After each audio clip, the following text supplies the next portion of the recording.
He jumps, it's gone! Oh, run, run! And the Sixers are going to win this game! Across the line, and the Flyers win the hockey game! The Philadelphia Eagles have won Super Bowl 59. It's their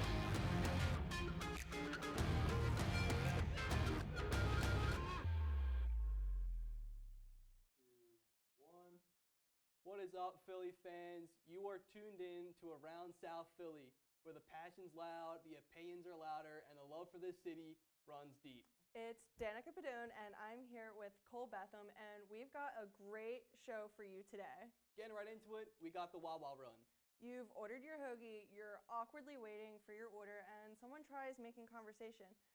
More than often than not, you're gonna have that person that'll ask you something along the lines of, how about that Eagles game last night? This is what we're gonna tell them. The Eagles. There was a post-game interview of Saquon Barkley, and someone farted during it. It sums up the entire second half because it stunk. Absolutely. What happened to that first half Eagles team? They looked great. They were up, 21-0? And A.J. Brown just had a fantastic first half, and then it just went out the door. Something about that offense just kind of fell apart. It's 21 zip. I'm scrolling Twitter. I'm thinking it's all a big whooping and thinking nothing of it. And then Patullo decided to do what he does best. The second half, punt, missed field goal, fumble, punt. So I can't lie, I got really bored like mid-game. And I was scrolling on TikTok, Instagram, opening Snapchats from people that I haven't Snapchatted in like 3 weeks. This was a boring game in the second half. Like, there's no way we should have let the Cowboys beat us. And something about our offense, it hasn't been great, and we know it hasn't been great. You can't rely on your defense for everything because we need to put up points. And I'll just say it, because you got to say it when you lose. It was partially the refs' fault. Let's be real here. But they lost. Either way, they lost, and they shouldn't have lost. Yeah, and we're just going to come back. Who do we play next? The Bears? Yeah. Bears. We're going to come back against the Bears, and it's going to be like it never happened, right? Hopefully. Okay. The Flyers. Matvei, Michkov, and Tyson Foerster notched 3 goals in just 26 seconds to put the Flyers up against the New Jersey Devils on Saturday night. Cole, again, I keep saying this week after week, the Philadelphia Flyers, young team, looks so good right now. To have Tyson Foerster score not 1 but 2 goals and Matvei Michkov come back with I believe he scored the second one, or maybe the first or the second, I'm not sure. But just to have these names, it's great. I don't know. It's something about this young team actually taking initiative is just something that I love to see. And once again, I think our Flyers are the superior team in Philadelphia right now. The Sixers, I know you love your Sixers, but I just think our Flyers are performing so much better. Yeah, I think the Sixers are coming down to earth. They had that good start. I was hoping for 2-2 in this stretch they went on in the last week or so with some tough teams, and they pretty much told me who they are. They're going to be like a middle-of-the-pack team unless Joel's back, and that's about it. Don't get me wrong. The Flyers are very much a middle-of-the-pack team. They ultimately beat the New Jersey Devils 6-3, once again, giving me hope. But I think our coaching staff, too, and Danny Briere, as the general manager, Rick Tocchet is what we needed all along, and I once again have hope for the Sixers team, and I will keep saying that week after week until they prove me otherwise. On the topic of the Sixers, as I said, they go 2-2. Comeback win against the Clippers. Student has surpassed the teacher. Maxey beats out Harden. We beat the Giannis-less Bucks, and we dropped 2 to the Raptors and Heat. And as I said, back to earth for the Sixers. The Phillies. Not much going on. Not yet. Not much. But we both said something last week on none other than Garrett Stubbs. We both love him as a catcher, not so much as a catcher, but he's the vibe of the city. we get our Garrett Stubbs back in another split contract, and I think it's for the best. If we make another postseason run, we're going to see him come back up when they do the extended roster, and hopefully Garrett Stubbs just continues to bring the vibes. I love seeing him in Philly, and I'm not upset about this. Yeah, I went to the scrimmage game they had before the playoffs, and there was not like any louder cheers than when Garrett Stubbs was walking up to the plate And over it's everybody. so well deserved. So Yes. well deserved, because us as Philly fans, we know where this energy is coming from. We need that guy who brings the energy time after time, and it doesn't matter that he's down in AAA for a couple games and then finally gets brought up in the postseason, because the postseason is where it counts. We know where the energy is stemming from. We know who's getting those guys hype in the locker room. It's foolproof to have Garrett Stubbs come back. If we can't have him back as a player, just bring him back as a full-time mascot. Have him on the ATV with the Fanatic. Have him dancing on top of the dugout. I'm happy he's back. Yeah, I would love to see that mental image of Garrett Stubbs on top of the dugout. That's incredible. All right. So we got a list of players who might be coming back, and we never asked who should be coming here who hasn't been here previously. So we got a list of people, and I'm curious what you think. Yeah. What do you think about Alex Bregman, third baseman, batted .273, 118 hits, 62 RBIs, 18 homers, 31 years old?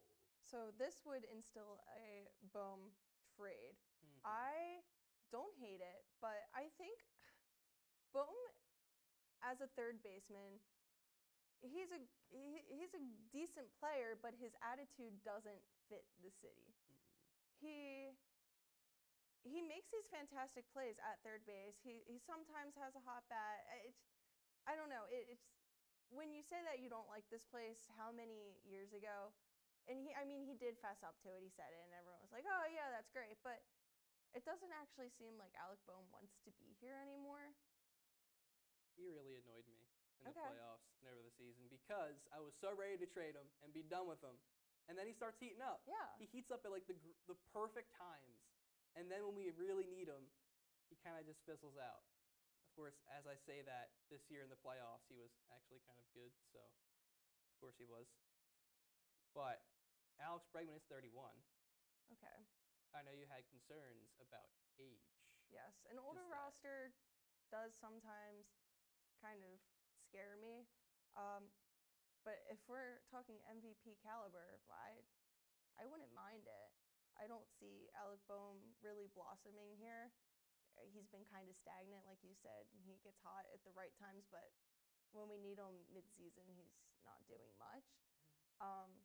So yeah, I would take an MVP over Alec Bohm. All right. It would stink, but you gotta do what you gotta do. Kyle Tucker, right fielder, batted .266, 133 hits, 73 RBI, 22 homers, 28 years old. I don't mind this because I don't like who's in right field right now. We know I don't like who's in right field right now. Anyone could quite literally be better than Nick Castellanos, in my honest opinion. Batting .266, that has to be better than Nick Castellanos. I don't know his batting average off the top of my head, but if we're not swinging at junk, I'll take you. He is the free agent. We tried getting him last year. So I think if we can't get Schwarber, maybe there's some ties, some conversations. I don't know. I'm not in that front office, but I would like him. Okay. All right. The name, bear with me. Munetaka Murakami, Okay. the Japanese Central League. Batted .286, 63 hits, 52 RBI, 24 homers, 69 games played, 25 years old. Wow. So we're talking some young talent. Mm-hmm. Japan has some of the best players. We've seen it with the Los Angeles Dodgers. Will they try to pick him up before us? More than likely. But I would not mind seeing these numbers on a Phillies roster. And he is a third baseman as well. Ooh. So he could take Bohm's spot. But he's also a third baseman, which is Aiden Miller's position. right now. I don't see Aiden Miller coming up just yet. I think he's got another year. I do too. But he could, maybe, depending on the season. I And don't know. I know I've spoke to you before about our farm system and that we need to start developing these younger guys. And I think we are, but I don't think Aiden Miller's ready yet. Do we get Mr. Murakami? Because I should point out that people are saying that he's struggling with pitches over 93 miles an hour. Does that matter? Can they fix him? I think so. Just put up the speed on the machine. I mean, it doesn't get much harder than that. Yeah. All right. The last one. Pete Alonso. Don't they call him Polar Bear? Polar Bear Pete? Polar Bear Pete. Averaging 272, 170 hits, 126 RBIs, 38 home runs, 162 games played, 30 years old. Former Met, dare I say, Mets legend. He had a good history of playing most of the 162 games, which is a little bonus. And it wasn't a great time for us, but in that playoff run with the Mets, he showed up, and we need that. He had a fantastic season. Yeah. And Bryce Harper has said he's willing to move out to right field, or we could even throw him in the DH spot if Schwarber's gone. I don't think position's a worry. I think he's a good player. I can say this about him now because he's not technically a part of the Mets roster. So I want him. Yeah. Yeah. I agree. I've got to watch Pete Alonso play in person against the Phillies, and he absolutely creamed us. I would love to see him in a Phillies uniform. Bryce Harper in right field? No. I don't like the idea of that. I don't like that either. I don't even really like Bryce Harper at first base, if I'm being completely honest. Yes, I see him as more of a DH spot. I, once again, think that Bryce Harper needs to hit the cages. So right now, I really wouldn't even care if we lose Harper if we got Pete Alonso in exchange. Whoa. That sounds insane. I'm just saying, I would not mind seeing Bryce Harper walk with his current attitude. If we just paid off the rest of his contract and brought in Pete Alonso, why not? That would be a funny timeline. It would be insane, but might be needed. Okay. We're talking about the Phillies, and that brings us to our next segment. Awards of the week! Of the week. And the first award is to Kyle Schwarber, the You're Making Me Nervous award. He's out there in Ohio, all these people talking about Cincinnati. I don't like it. All these suitors for him. He was crying in the locker room.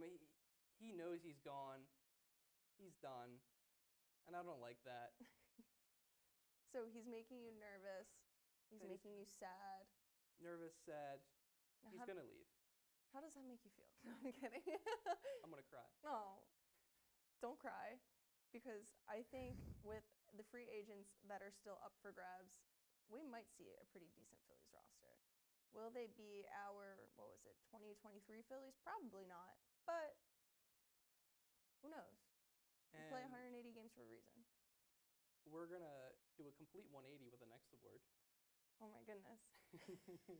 The Vibe Check Award, once again, goes to Garrett Stubbs. The Phillies are doing right with this split contract to Mr. Chief Vibes Officer himself. I know we mentioned him earlier, but I just want to reiterate that I think this is so great for the energy in the Phillies locker room, especially with a lot of the turmoil that's been happening recently. To have Garrett Stubbs in your presence in his little overalls, yeah, I think it's great. I'm just happy because I can watch his locker room celebrations more. Yeah, absolutely. I'll stay up at all hours of the night when they win a game, and I'll just watch Garrett Stubbs. Yeah. We need Garrett Stubbs. We need a camera on him. GoPro on his forehead. It might get wet. Maybe not. Keep him mic'd up at all times. Yeah. We need a dedicated channel. Yeah. Dedicated channel for Garrett Stubbs in the dugout, in the locker rooms. They need to get on that. But that's why he gets the award, just for bringing the vibes. Vibe Check Award, once again, goes to you, Garrett Stubbs and the Phillies for doing something right. I have an award for Mr. Paul George. You still got it. I didn't think he'd be doing all this season the way he's doing it. What was the game the other night?